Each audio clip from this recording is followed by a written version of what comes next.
Olá, sejam todos bem-vindos ao canal Antropohistória e Colonialismo.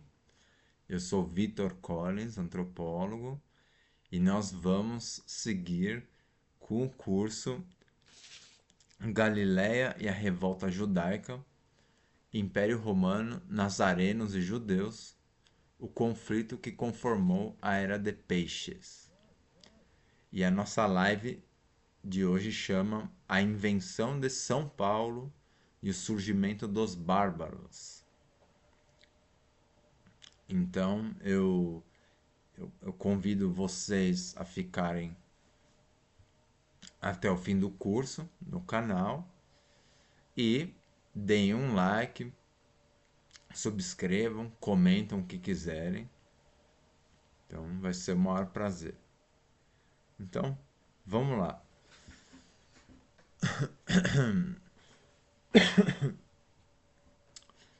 A alteração dos títulos e funções maçônicas da Ordem Nazarena em direção do fortalecimento do culto ao demiurgo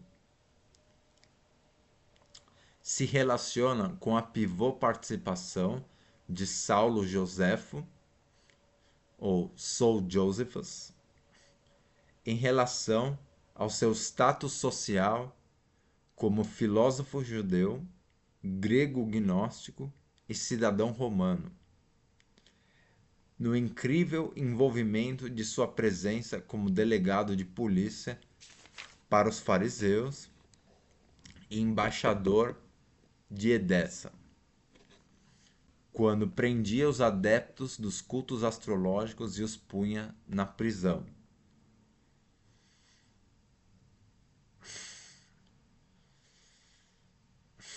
Como, na longa trama aliada a Roma e os Flavianos, quando Roma sitiava a Galiléia, expandindo e dominando.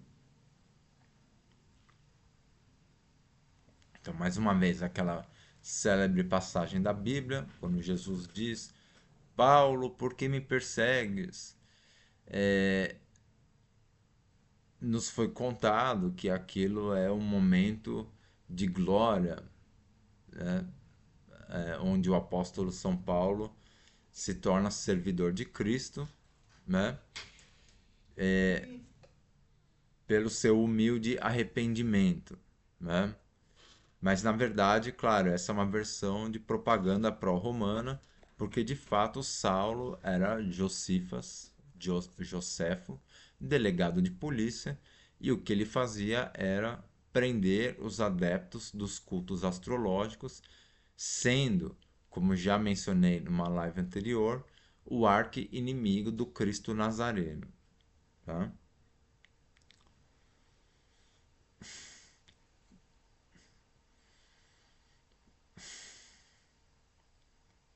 Então, travando favores, combinações e acordos em meio à expansão e domínio romano, Josefo acompanhou Vespasiano até o sítio de Jotapata e mesmo a crucificação dos líderes da revolta judaica em Tecoa e Heródia, ordenando que Isates fosse descido da cruz, o que chega a nós como a influência de José de Arimateia.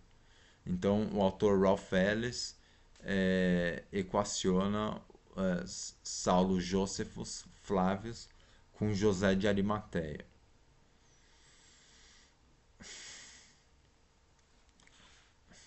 Um ótimo exemplo em como Roma trabalha por decepção e engano vem da articulação e da traição entre Josefo e Vespasiano antes do sítio de Jotapata, quando a sinagoga judaica sitiada fora cercada pela brigada de Vespasiano e os prisioneiros foram rendidos por Roma. Josefo, com seus parceiros, sorteou quem se suicidaria primeiro, para não morrer na mão do inimigo, isso é, Roma, quando todos morreram, sobrando só Joséfo. Então, esse é o grau de articulação da traição entre Saulo e Joséfo, que já era cidadão romano, né? Como também filósofo judeu e gnóstico, ao lado do seu novo patrão Vespasiano. Tá? Ele articulou um sorteio com os parceiros fariseus, ao qual ele serviu e ao qual foi embaixador de Edessa para os fariseus por um longo tempo, como chefe de polícia na Galileia. Né? E aí, articulando esse sorteio, os seus parceiros morreram antes e sobrou só ele.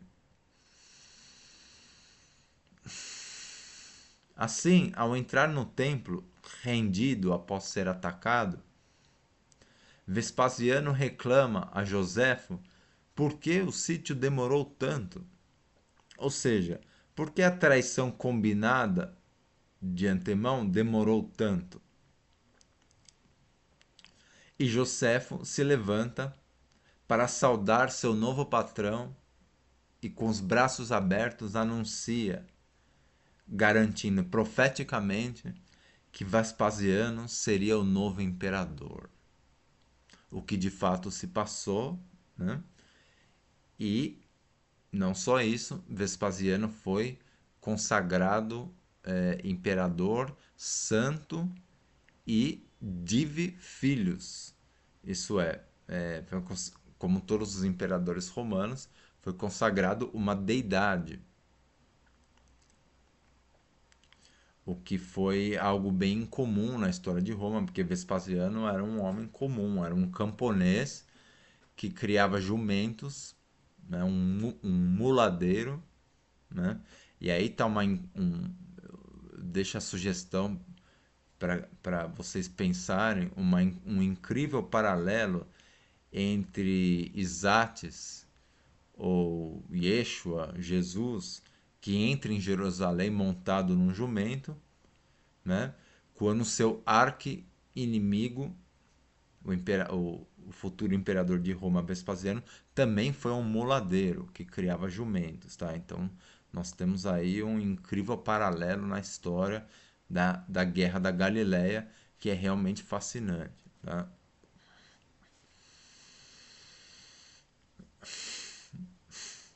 Ao lado do sítio de Jotapata, a crucificação de Zates em Tecoa e Herodia, Tito invade, desafia e toma o Templo de Jerusalém,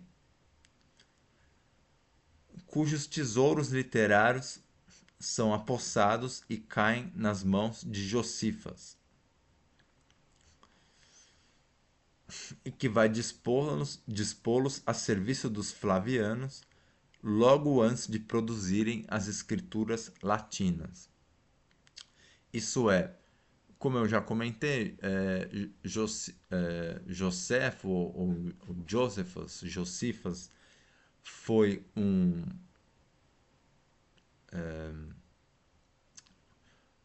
filósofo judeu versado na literatura judaica, como a Torá, o Talmud, e um dos principais historiadores judaicos, né? Conhecedor dos mistérios egípcios judaicos em relação aos antepassados antes do Êxodo, né? Como também um grego gnóstico, porque nessa época a cultura judaica estava enamorada com a cultura helenística e grega, né? Ao ponto que o culto a Zeus foi consagrado no Templo de Jerusalém, né? E, e com isso toda essa literatura gnóstica grega vai aparecer nas escrituras, nos evangelhos de São Paulo, tá? É preciso ficar atento porque ela está ali. E é claro, como cidadão romano, o que vai acontecer é que Josephus, com a rendição do Templo de Jerusalém, se aposta de todos os tesouros literários do templo, que eram imensos, e os retém, pondo-os a serviço dos seus novos patrões, que são a ordem de elite romana dos Flavianos, ou os Flávios, que inclui, claro, Vespasiano, Tito e Domiciano, tá? Então, essa é uma das grandes razões pelo enorme sucesso da decepção que foi o cristianismo romano em, pelo viés das escrituras, porque isso foi feito por experts dispondo do melhor material disponível na época.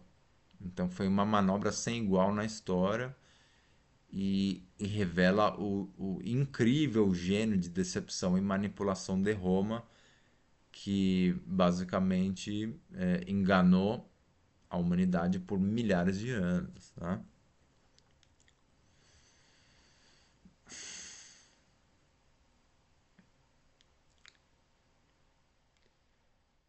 Em seguida ao saque, então com a apropriação desses tesouros literários do Templo de Jerusalém, segue a produção das escrituras latinas. Né?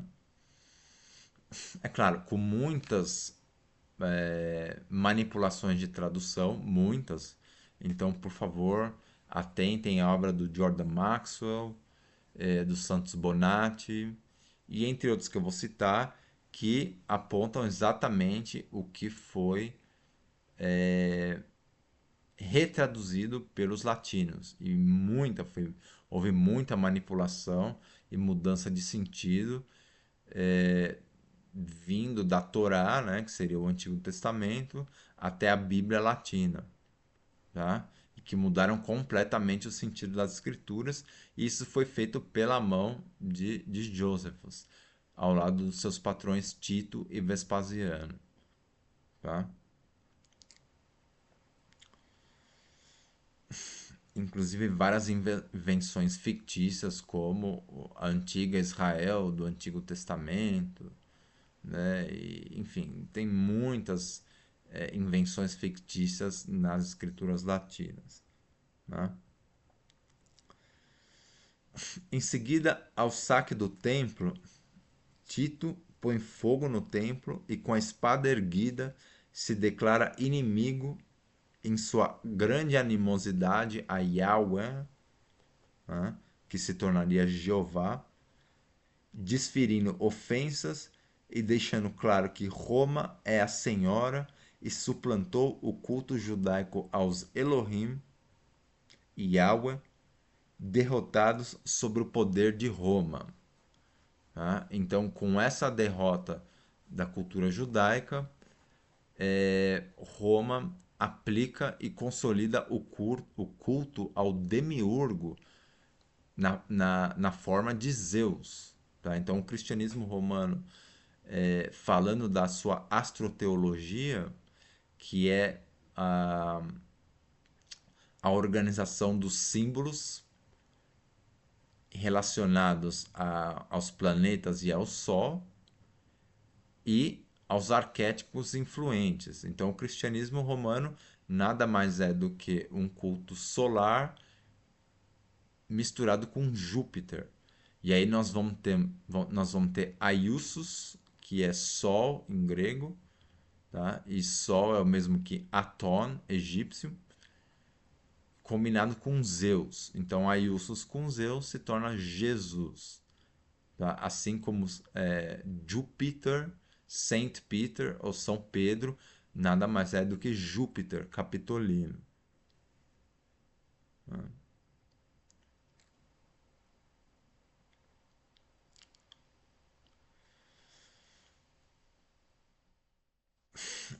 Um grande escândalo registrado como escritura no Arco de Tito, onde Roma carrega os espólios do Templo de Jerusalém, carregando a minora judaica pela mão do soldado, consagrando a tomada de poder por Roma na Judéia através do Arco de Tito. Então esse arco, eu não tenho certeza se ele está em Paris, mas enfim, é um arco famoso onde esculpiram na pedra, né, o exército romano carregando os esporos do templo de Jerusalém, carregando a menorá judaica, porque de fato havia uma animosidade extraordinariamente séria entre as elites romanas e judaicas, que vem desde os tempos dos Césares romanos, do Império Romano no Egito, em conflito com as ordens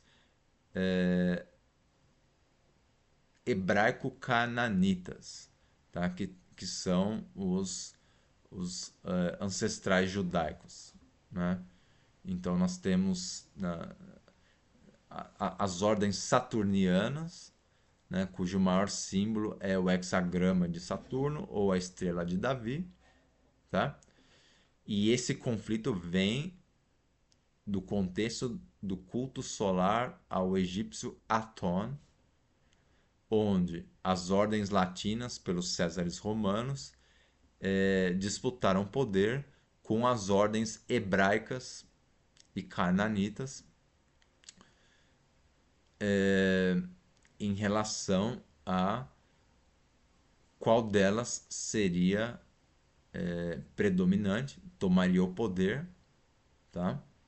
Então, esse conflito envolve os faraós da cultura atonista, né? Que a gente já olhou em outras lives, né? Várias gerações de faraós atonistas, da cultura levítica e judita, tá?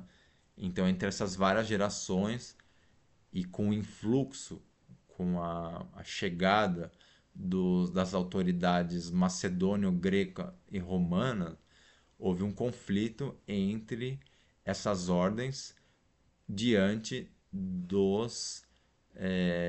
das ordens saturnianas hebraico-cananitas. Tá? E com o tempo, o que aconteceu foi que Roma tomou o poder e teve como consequência a destruição da Biblioteca de Alexandria, tá?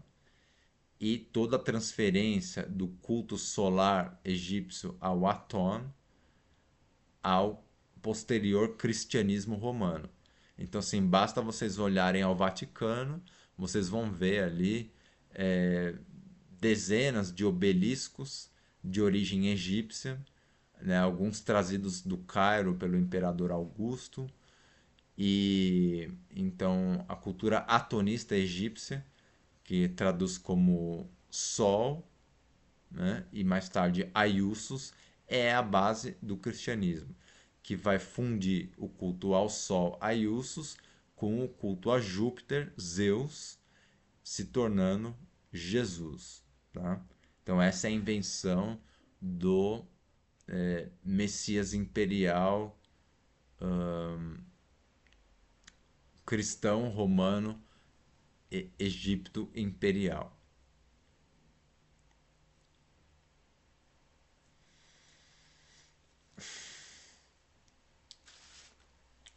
No processo de captura dos títulos e funções maçônicas, através dos termos Saulo, Simão Quifas, que se tornam São Paulo e São Pedro, e sua subversão do culto ao demiurgo.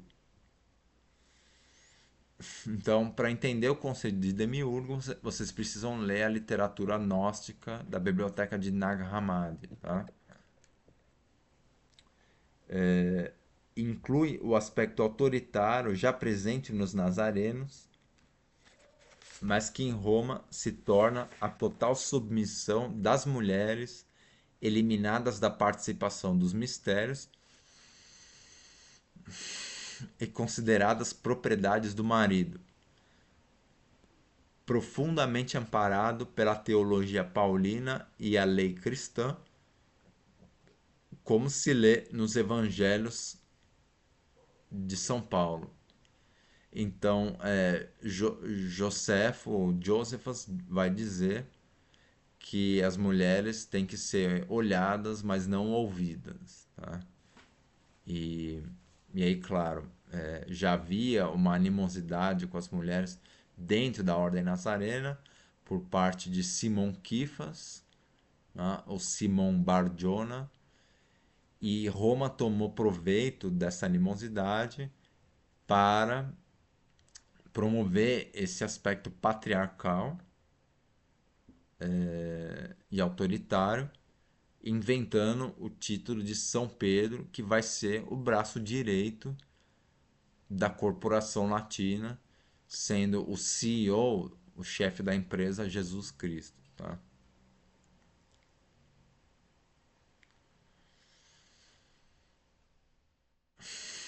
O patriarcado, ao contrário do que se pensa, não eliminou as ordens femininas de cima para baixo, mas as incorporou na sua função mais predatória e letal, vindo da tradição das rainhas nobres, um antecedente do Illuminati feminino, como no exemplo da brutal e evidente experiência de construção da cidade de Amarna pelo faraó Akhenaton e Nefertiti, cujo trabalho se rompeu num êxodo que levou suas elites para Roma, entre os etruscos, quando ali se preparou a emergência do cristianismo romano. E foi os antecessores do Vaticano. Tá? Então, no experimento da cidade de Amarna, pessoal, que é a cidade referência para a construção de Brasília e Washington DC. Então, é muito importante se atentar a estudar isso. Tá? A gente já abordou isso em outras lives, o material está aí. E não por acaso o resultado derivado da construção dessas capitais de controle é uma catástrofe, né? Nos seus países, tá? Porque o experimento de Amarna, construído pela mão de ferro de Akhenaton e Nefertiti, simplesmente forçou os trabalhadores a trabalhar até a morte. Tá? Arqueólogos encontraram muitos trabalhadores mortos numa condição completamente brutal, né? e desumana, onde eles simplesmente foram forçados a trabalhar até a morte debaixo do chicote, tá? E aí, claro, estourou um escândalo na experiência Amarna, né, que se tornou um estado policial, e eles foram expulsos, saindo em êxodo de Amarna até Roma. Então, as elites da oitava dinastia atonista, que não encontraram jamais o sarcófago de Akhenaton e Nefertiti, porque eles simplesmente saíram de Amarna no Egito em êxodo e migraram até os etruscos, que são essa cultura pré-Império Romano. Tá? E nessa fusão entre a dinastia de Amarna egípcia e os etruscos, nós temos os antecedentes do Vaticano, tá? Incluindo o fenômeno daqueles crânios alongados, tá? E vários outros mistérios que estão saindo agora pela arqueologia, tá? Então esse é um tema fascinante que vale muito investigar, tá?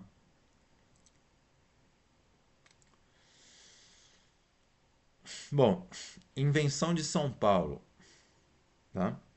Claro, não me refiro à cidade, mas ao apóstolo. Uma das grandes manobras na invenção do apóstolo São Paulo foi ter feito o abismo cronológico prevalecer quando as escrituras foram deslocadas da guerra na Galileia, transferindo a sua fictícia realidade para o ano 10 Anno Domini, quando a guerra se passou no ano 60 Anno Domini.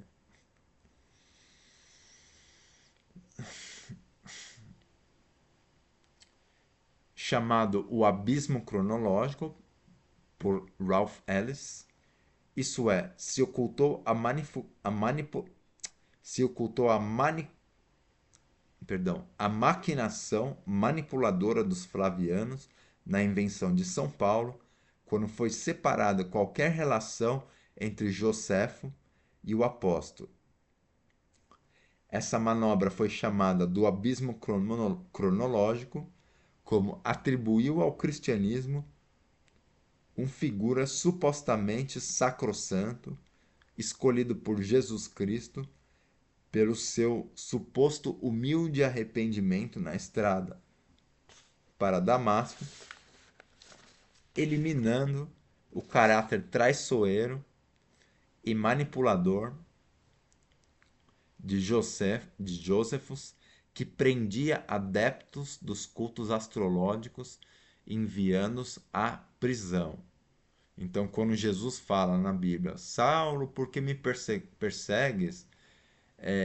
Porque Saulo, Joséfo, era delegado de polícia na Galiléia e estava enviando à prisão todos os adeptos do culto astrológico.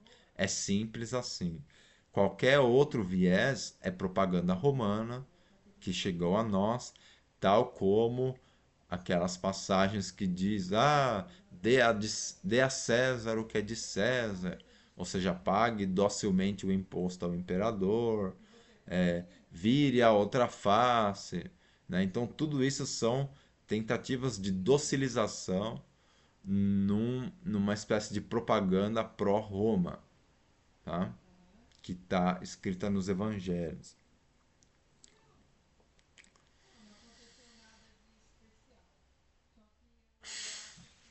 Considerando que essa manobra manipuladora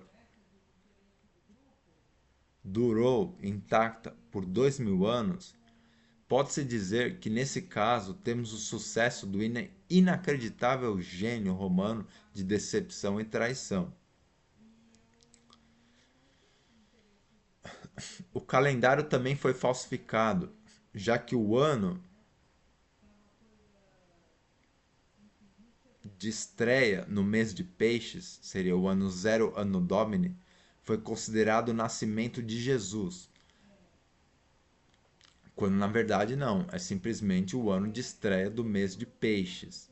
E é por isso que Jesus é considerado Cordeiro de Deus como pescador de homens. Isso é o Messias situado na transição entre o mês de Áries, o Cordeiro, e o mês de Peixes, a seguir. Tá? Como o solstício de Capricórnio, em 25 de dezembro, sendo o nascimento do Sol, que também foi considerado o nascimento de Jesus, tá?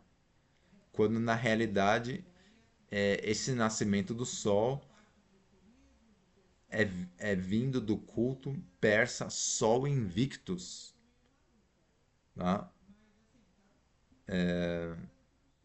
Relacionado ao culto de Mitra, quando o Império Romano no Oriente teve intercâmbios com o Império Persa. Né? Então, um dos cultos que eles aderiram foi o culto do Sol Invictus, enfim, o Sol que renasce da morte. Tá? E que mais tarde, incorporado pelo Império Romano no cristianismo, também foi considerado o nascimento do Messias imperial, tá? Jesus Cristo.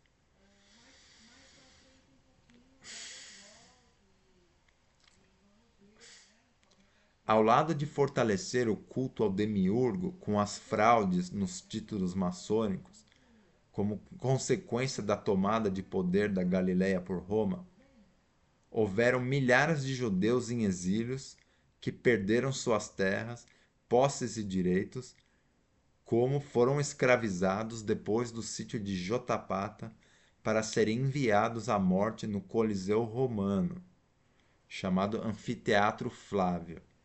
Isso é, construído pelos Flavianos. Tá? Vespasiano, Tito, Domiciano e Joséfo, Flávio Joséfo.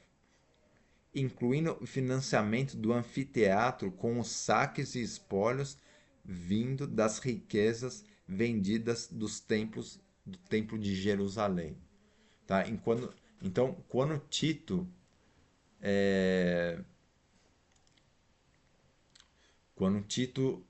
cerca e invade o templo de Jerusalém e ateia fogo, ao mesmo tempo que toda aquela riqueza literária é absorvida e capturada por Josifas, tá?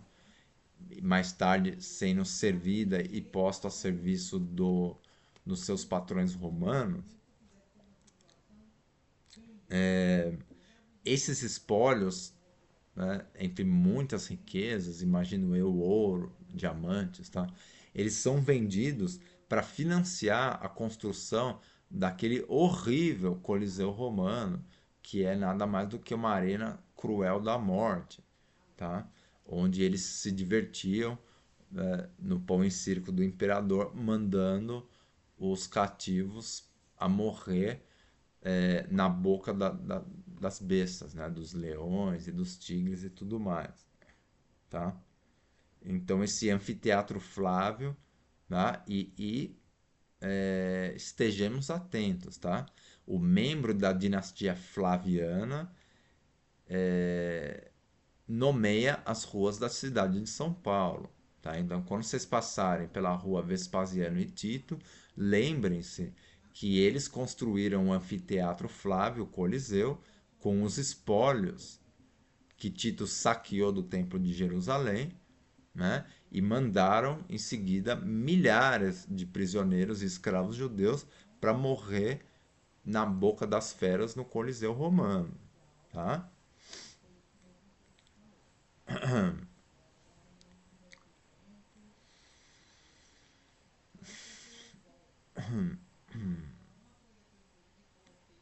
Bom, claro, além disso, muitos judeus depois do sítio de Jotapata foram exilados, né? Perderam terra, perderam propriedade com a ocupação de Roma na Judéia, que foi uma catástrofe total, que gerou fome, né? E todo tipo de sofrimento, taxação do território, né? E um dos célebres casos da decepção e do gênio manipulador romano está no famoso Muro das Lamentações, né? Onde, através das fraternidades saturnianas, que são as elites romanas que produzem as escrituras religiosas e definem as leis e as regras, tá? No Império, simplesmente através de um forte imperial que eles construíram, chamado Fortaleza Antônia. Tá? Então, essa informação vem da pesquisa do Jordan Maxwell. A elite saturniana romana, tá? Que usa o hexagrama chamado Estrela de Davi, simplesmente, numa decepção sem igual, ofereceu os muros da Fortaleza Antônia às elites saturnianas judaicas,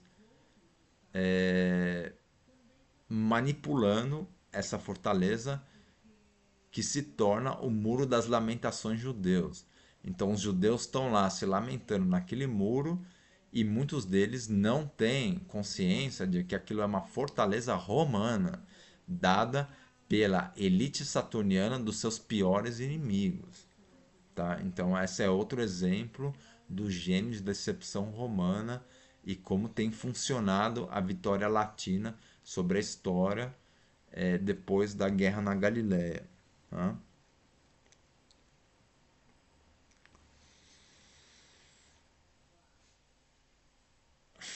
Então, completando a nossa live, como a elite romana, tal como o chefe de polícia Flávio Joséfo e os outros, tinham cabelos curtos e barba cerrada, como vocês podem ver no slide aí, né? Então, temos Joséfo nos seus tempos de delegado de polícia, filósofo e servidor dos fariseus.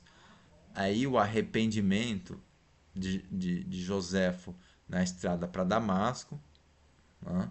quando supostamente ele encontra a luz do Cristo Messias.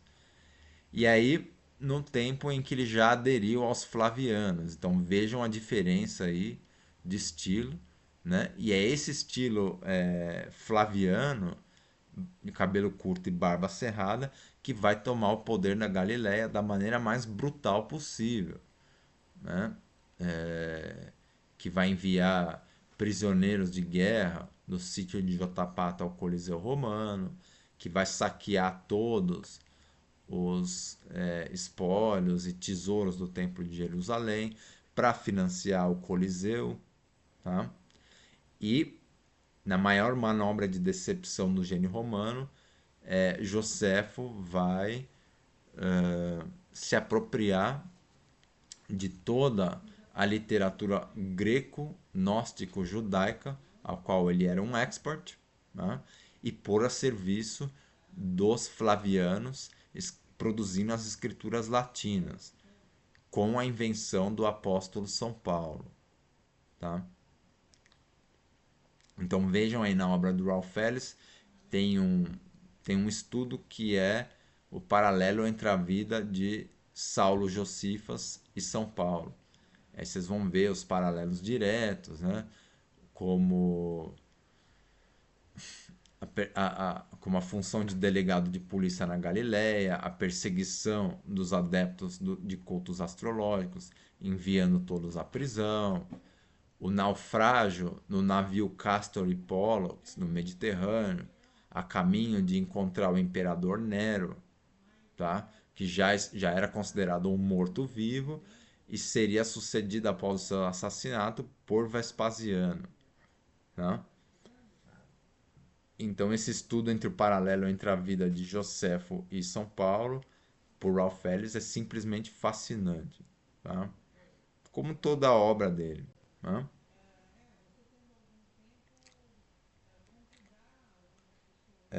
Então, como a elite romana, tal como o chefe de polícia Flávio Josefo e outros, tinham cabelos curtos e barba cerrada, inventou-se o termo bárbaro para recriminar e censurar o inimigo entre os nazarenos que usavam cabelos longos e barbas grandes, tá? Já que era a distinção dos nazarenos, tá? Homens com cabelos longos e barbados, tá? E aí, eis a origem do termo bárbaro. Isso é, o inimigo frontal e mortal do Império Romano, comandado por Flávio Josefo, tá? Que ao diminuir e denegrir os seus inimigos, inventa essa expressão pejorativa e julgadora bárbara, tá? Então lembre-se, quando se ouve o termo bárbaro, nós estamos simplesmente ouvindo a respeito dos arqui-inimigos do Império Romano na revolta da Galileia. Assim como quando escutamos o termo pagão, nós estamos ouvindo a respeito daquelas populações vivendo em meio à natureza, com seus próprios cultos de divinação, tá? Que se recusavam a se submeter à autoridade do imperador em Roma e em Constantinopla, tá? E aderir ao clube oficial do império. É nada mais do que isso. Tá? Então reflitam aí quando vocês pensarem em usar esses termos, né? No sentido que vocês, na verdade, estão continuando a propaganda pró-romana e a ficção inventada pelas autoridades do imperador romano. Muito obrigado a todos, né? E espero que vocês continuem conosco no curso até o fim. Nós vamos ter ainda algumas lives. Por favor, deem um like, divulguem, tá? Na sua rede de contatos, subscrevam e comentam o que quiserem. Até a próxima, muito obrigado.